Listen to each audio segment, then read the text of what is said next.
Hello everybody, welcome back. With this video today I'm going to discuss with you the long travel times in Star Citizen, but also the complications they can create for the players and the game itself. Traveling in Star Citizen is going to be a quite important part of our everyday life, and apparently, from what we know right now, it will require a serious amount of time from the players.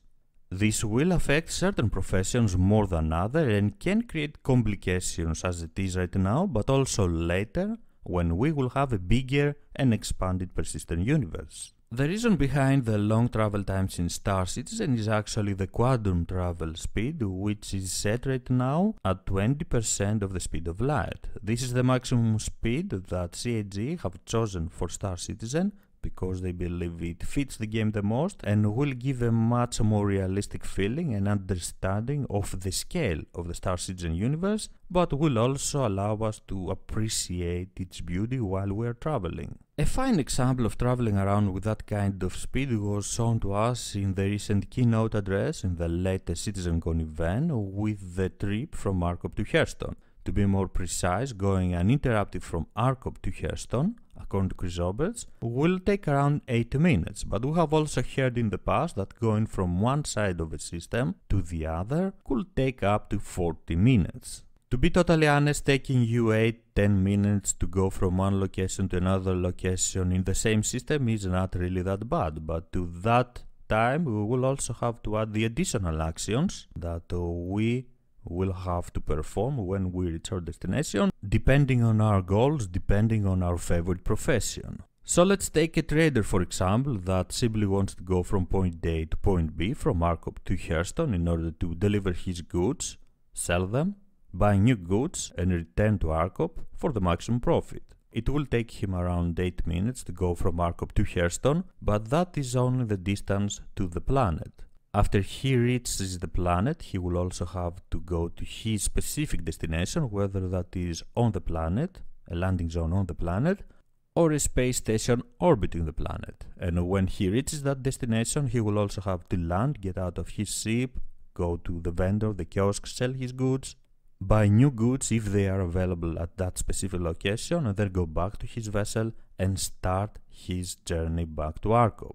If Arcop Hurston is the trading route of that specific trader, then he will have to repeat that journey point A to point B to point A several times in order to achieve his maximum profit. And unless the value of the goods that he is transferring is extremely high, then it will take him hours to make significant progress with these specific travel times. The problem becomes even bigger when we start calculating routes, trading routes from one system to another system. I am going to use a very common example that others have also used before, the Arcop to Terra trading route.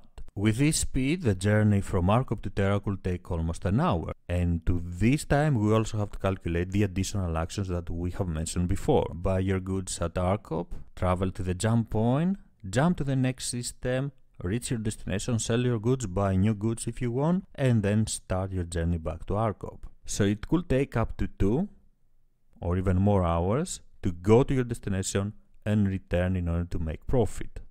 I don't even dare to think how much time it could take to make multiple jumps to visit several systems in one journey.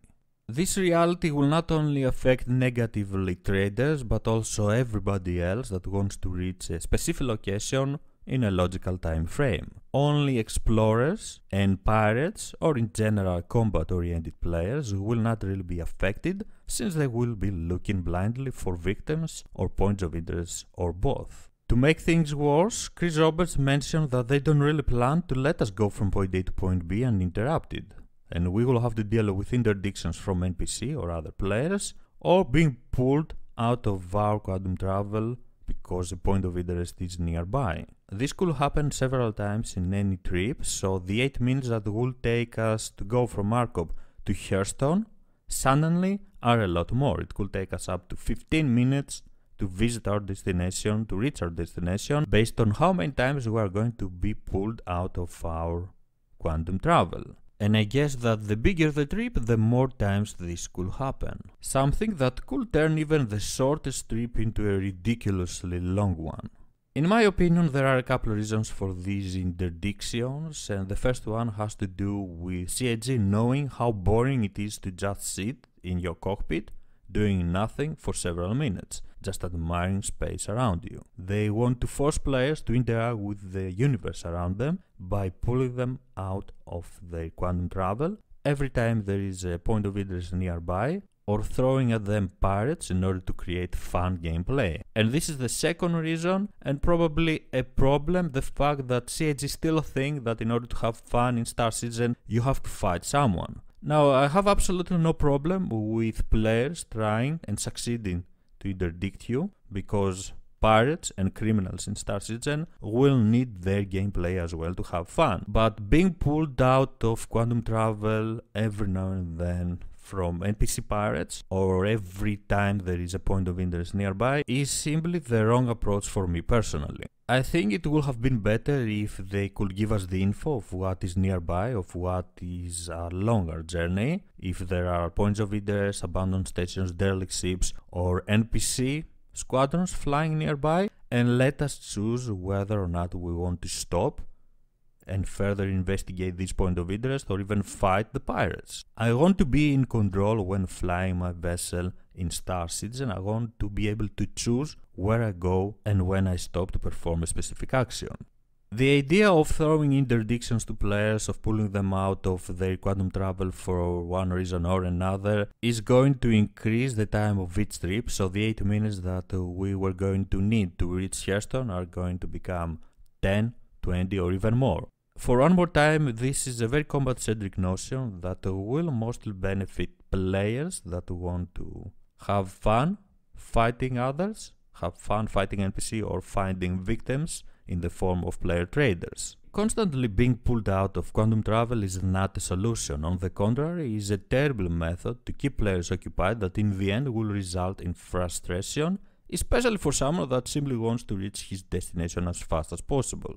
I have heard many players saying how fun is going to be sitting in your vessel, in the cockpit or in another seat, doing nothing while traveling, goofing around with your friends. And maybe it is going to be quite fun the first 10 or 100 times, but after that it's going to be very hard to try and endure it, especially if you need more than 20-30 minutes, more than an hour to reach a specific destination and have some fun finally.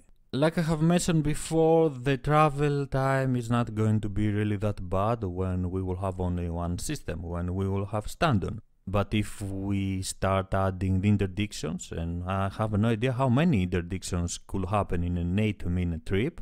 If there is one interdiction, we could ignore it, but if there are more than that, then it is going to be a living hell trying to reach Houston from Markov, and things will become worse if we still have to deal with this kind of speed when we will start getting more systems in game. The long travel times are going to have additional complications as well. If it takes a significant amount of time to go pretty much everywhere in the verse, then we are going to see many players that don't have much gameplay time on their hands to be forced to stay at a specific area, system or even planet, trying to enjoy gameplay in that way. This is absolutely fine if it is the player's choice, but if someone is forced to remain at a specific area because he simply doesn't have the time to make the trip to another area where he would have had a lot more fun, then this is simply lack of freedom in the game. In general, I think that long travel times may be more realistic, but not necessarily more fun for the majority of players.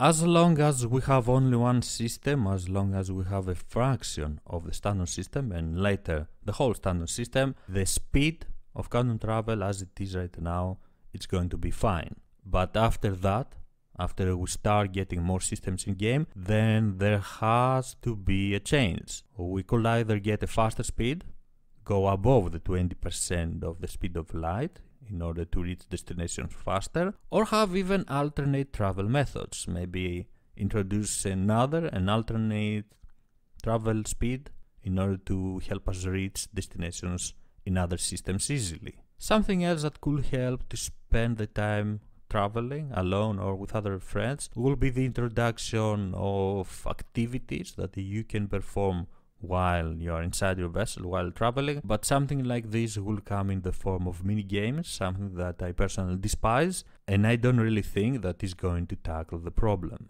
Either way, these were just my thoughts on the topic of long travel times in Star Citizen and how much time it will take us to go from point A to point B. In general, I prefer shortest routes. I prefer going fast, reaching fast my destination, and I really want to be able to visit many places as fast as possible. I don't really mind if I have to spend 10 or 20 minutes for that, but everything above that time frame is going to be a huge waste of time in my opinion. I don't even really mind if there are specific routes that could take you an hour or more, but will be rare and some kind of an achievement in game. I would love to hear your opinions about the long travel times in Star Citizen based on the quantum travel speed we have right now, and if you enjoy these travel times or if you prefer to have shorter routes like I do. And of course, what do you think about the interdictions that CIG is planning to add to the game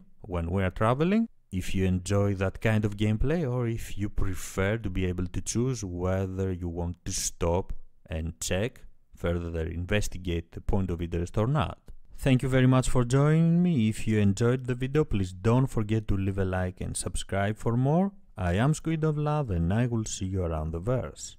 Bye bye.